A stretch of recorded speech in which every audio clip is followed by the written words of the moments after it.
And we are live. Hello, everybody, and welcome to Forever Cricket on Forever Sports. It's a Thursday lunchtime, and it's actually lunchtime at the Wanderers, where the Proteas are currently making inroads into the West Indies batting lineup. A very weird session this morning, and 7 wickets actually falling in the first 2 hours of play over there at Wanderers after another frustrating batting performance from South Africa, who got off so well, and then another collapse, as we become very accustomed to, unfortunately. So for the next 20 minutes, we'll be talking about all the latest cricket news, and we're going to be leading with the test match and some updates from there. Also, some big news about Laura Vulfart, who's been called up to the WPL, as well as some news for Sune Lewis. From the women's cricket point of view, we'll be talking about the fact that SA players will potentially be going to the IPL late now, as well as talking about Jason Roy's T20 145 that he scored yesterday. So plenty to discuss in the next sort of 20-25 minutes. And I want to know what you guys have to say about the South African performance so far, and why you think we continue to have these batting collapses, and what we can try and do. How do we stop these? How do we really stop and prevent these sort of batting collapses? It's happening now across different coaches, different members of teams, different situations. So it's almost like become like a bit of like a mental thing. So it's difficult to sort of really assess what the issue is, isn't it? But at the end of the day, South Africa were 100 or 90 for 230 for 2 or whatever, and then 320 all out. So it's not acceptable at the end of the day to be losing 8 wickets for 100 runs after scoring 200 runs. So in terms of where the match currently stands, this is where we are at lunchtime on day 2 over at the Wanderers. So South Africa being bowled out for 320. They lost their last 3 wickets this morning. However, a perfect start with the ball means that West Indies are at lunch at 73 for 4, reeling after a really good positive start from the likes of Khisar Rabada, Gerald Coetzee, and an electric piece of fielding from Temba Bavuma to open up the early door. So at the moment, we've got Kyle Mayers there, unbeaten on 10, next to Roston Chase, who's come out and played really aggressively. He's hit 2 fours and a 6. They're ready to try and go after Simon Harm. He's currently got an economy of 4.6. But if you go look at the scoreboard, this is what the West Indies has been. So Craig Bathman once again following to Khisar Rabada. That's the 6th time that Khisar Rabada has gotten him in his career, and really struggling against him. And then Tangerine, Chanderpaul being brilliant run out by Bavuma. A slight hesitation from Chanderpaul, but a direct hit from the skipper, who was on the ball like a flash. Craig Brathwaite just sort of dropping it into the covers and trying to get through for a quick single. And Temba Bavuma on the angle as well. Picks up, bang, takes up boost to the stumps, and that was the first wicket of the day. And then we saw Coetzee getting in the action, and he got Raymond right through. Obviously, batted so well in that first innings at Centurion with a really good catch from Tony Zorzi at short leg, before then finding the faint edge of Jermaine Blackwood, also a very dangerous player, played very well in the second innings over at Centurion, dismissing him for just 6. So, pick of the bowler so far is Gerald Coetzee. He's got 2 wickets in his 5 overs for 18 runs. KJ Rabada with 1 wicket for 10 and an economy of 1.6. Vian Mulder started opening the bowling with Rabada, which is a bit of a strange decision, and unfortunately wasn't particularly threatening. But let's talk about this, shall we? Let's talk about the fact that if you look at our follow innings, we lost our first wicket yesterday at 76, our second wicket at 192. We were 248 for 3, and then 320 all out. It really, really, really continues to sort of haunt us, the fact that we have all these. I mean, look at this running back card: 42, 96, 85, 28, 22. You look at that, you're thinking, yeah, okay. And then they're just 17, and then 12, 1, 1, 1, 1, 1, 6. And you're sitting there going, how? How, again, on a decent batting track, have we just crumbled to nothing once again? And really frustrating when you look at how Aidan Markham played, so beautifully for 96 with 139, hitting 17 fours in a brain fade moment trying to lap it. Dean Algar was playing really aggressively. I mean, he had the highest striker. I don't think he's ever, apart from the Khisar Rabada, I don't think he's ever probably had the highest strike rate in the top order innings. Batted really positively, and then just chased Moti too early. Aidan Mark played really nice. Tony Dezorzi came out and looked destined for 100. A really good innings from him. Really good, nice mixture of a couple of very fluent shots, also some very solid defense.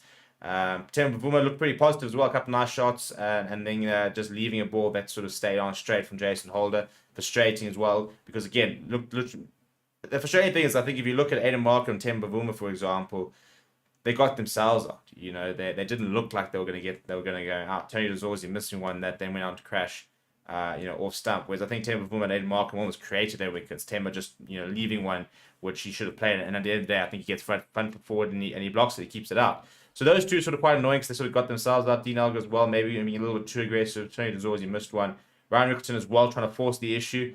Trying to take on the short ball, caught behind. Heinrich Klaassen, another sort of nothing kind of push, caught behind. Ben Mulder, once again, his struggles continue. He's been given a lifeline here by Shukri Conrad, but so far he's really not taken it so far in the test match. And then no contributions whatsoever from the likes of Harm Maharaj and Teo Katsir and KG Bar with just one wicket. So if you look at the bowlers there, Keemart Roach plugged away for no wickets. And Carl Mayers came back and took 3 in the end, as did Alzari Joseph. A couple of really nice deliveries from him. Gulesh Moti, who's come in, Gulesh Moti came into the team actually, got a 3 for as well. And then Jason Holden with that additional 1. So as things stand, South Africa leading by 247 runs. So they wouldn't be worrying at this stage. But I think we look at partnerships, and this is why I want to look at partnerships. And test matches built on partnerships. 76, 116, 56. Those are all really good partnerships. 30-round partnership as well is useful. These are 2 batsmen that have combined for 8. A batsman and a batting all-rounder combined for 23. Batsman and another, Harman probably not quite, I'd almost call him an all-rounder. There's just no partnerships here. So to have, 3 50-round partnerships and then a 30-round partnership and then just sort of crumble is very frustrating. But in terms of partnerships, West Indies really struggling at the moment. 1, 21, 6, 23, and currently the partnership 22. Lots of worrying signs there for the West Indies. And work to do for them. And it's interesting because, lots of talk about sort of the bowling picks and stuff like that.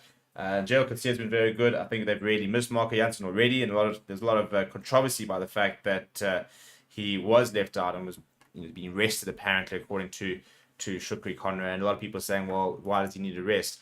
The only thing is he is scheduled to play in the White Ball Series. He is also obviously going to the IPL as well, which is a very long and very taxing tournament. There's almost 100 matches these days being played. But you do sort of sit there thinking, for a match that probably wouldn't have taken much more than 3-4 days, do we really need to rest him?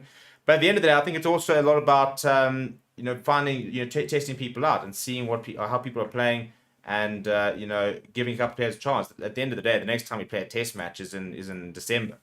So I don't think at this stage, for example, we're at risk of losing the test match unless, a couple of West Indies players play some absolute storming of an innings. But at the end of the day, they're 4 down already, and the next 6 wickets are going to have to try and put on 250 runs odd to get a lead. So as a South African, I'll be very frustrated if they get anything more than within 150 of the runs. I think that would be a very comfortable lead. And then South Africa need to go put another, 200 on, and you should win the test match. So at this stage, not worried about losing the test match. And then that's the thing, if you're losing test matches, how much can you criticize the coach? How much can you go after selection? And I suppose you can and you can't to a certain degree, because you can sit there saying, well, there were some bad selections, but at the end of the day, you won the test. And I suppose the only thing for me, the justification, if you're winning a test match, or even, what can we learn from the players of the selection mistakes you did? So if you've given Van Mulder a chance, he hasn't repaid them, so they're going to say, right, well, you've had your chance. More than one chance. You've had several chances and you're still not taking it. So, we can't persist with you anymore. We've now tried 2 spinners. We've had a look at the end of the day, we would have had looked at 15 players across the 2 tests, which is more than you probably would see in a normal test series. And this is the problem with 2 test series. You don't really get the opportunity to see different players. God forbid we ever play a 5 test series. I wouldn't know what to do with ourselves.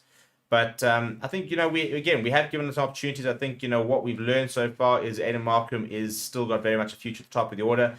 Dean Elgar is still very useful there. I think Tony DeZorzi look pretty comfortable at 3. So I think we've got our top 4 pretty settled. Rickerton, hope you get an opportunity in the second innings to sort of show what he's about. Heinrich Klaassen currently keep wicket, not really contributing with the bat. So, for example, that could be an immediate, well, maybe Carl Rain was disposed of too early. So I do think that we've gotten a reasonable amount of information so far in terms of seeing who our best 11 could be moving forward. And that can be the only sort of, thing you can take away. If you disagree or you don't like the selection, well, let's see, at least did the selection, do we learn things from the selection? And some people are saying, yes, but no, other players could have gotten a chance. But to be honest, I think the rhetoric we're seeing more often is the fact that why aren't certain people still playing, like a Marco Jansen?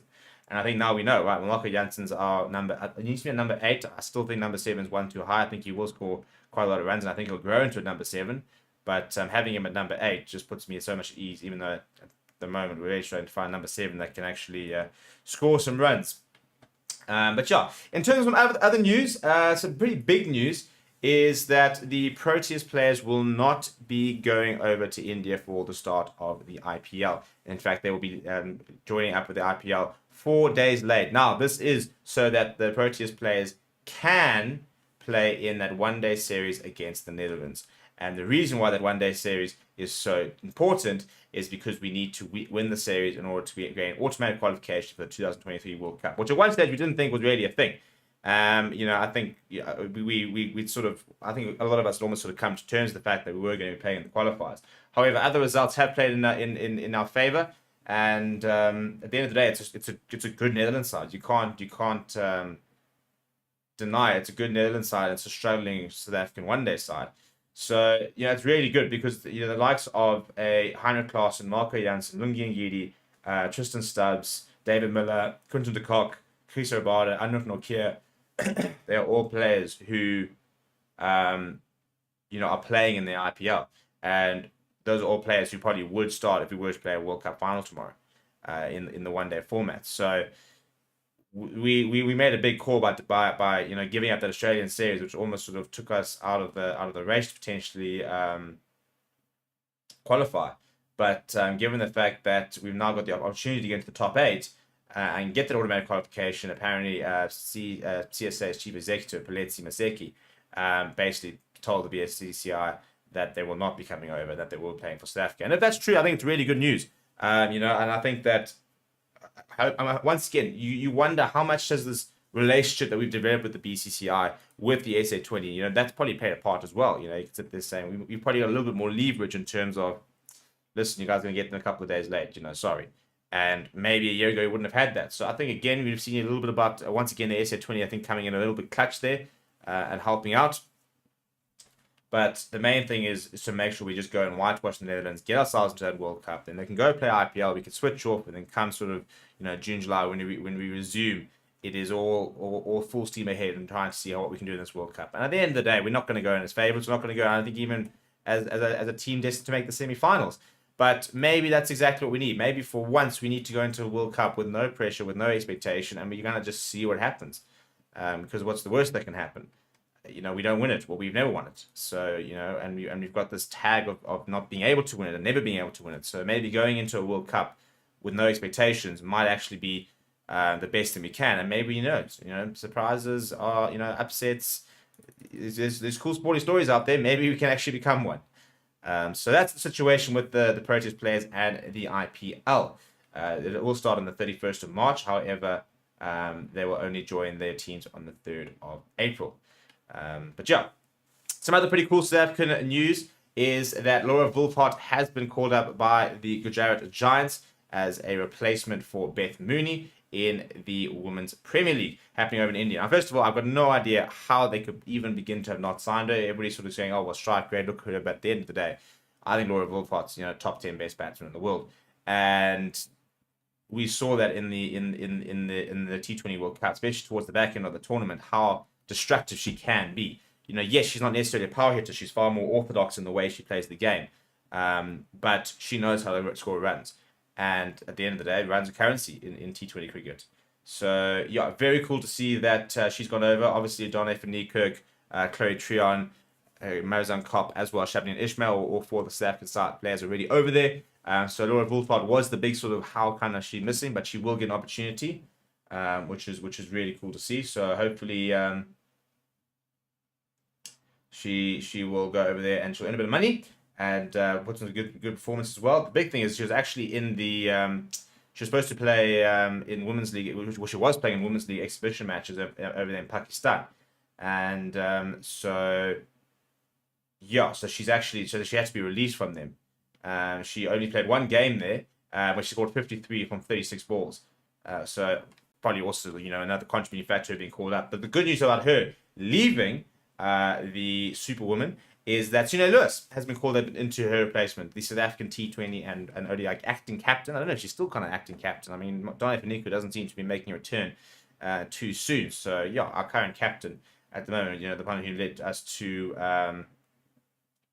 the T20 final, or she has been called into the Superwoman squad as the replacement for Laura Wolfhard. So yeah, really good to see our women cricketers getting the recognition and being called up to these international tournaments. And we've got to see more of that because, again, we're talking about trying to really grow the women's game. And the big thing for me, and the big thing I suppose for any player, is financial security and the funding that goes into it. And if we've got our best players playing in, the Women's Super League and the Premier League and stuff like that, and earning some decent amount of money.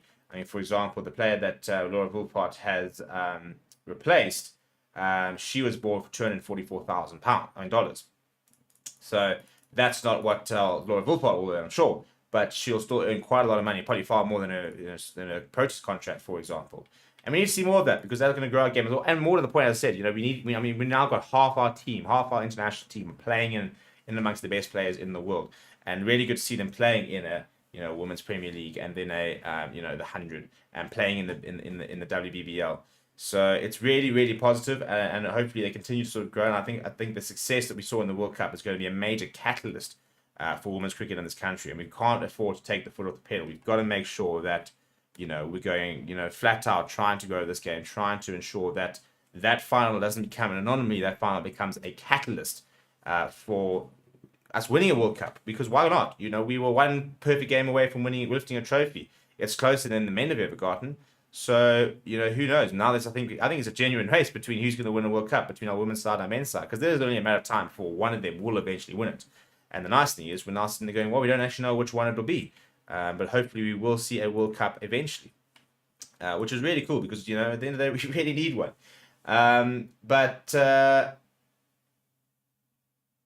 Let's talk about Jason Roy, shall we? Because he broke a PSL record, smashing 145 off 63 balls, and described as his best innings. There were 483 runs scored in the 38.2 overs. I mean, how's that for just ridiculous match? So if we look at the match itself, Pushkar Zalmi scored 240 for 2 in their 20 overs, and the Proteas Gladiators won the match by 8 wickets with scoring 243 for 2.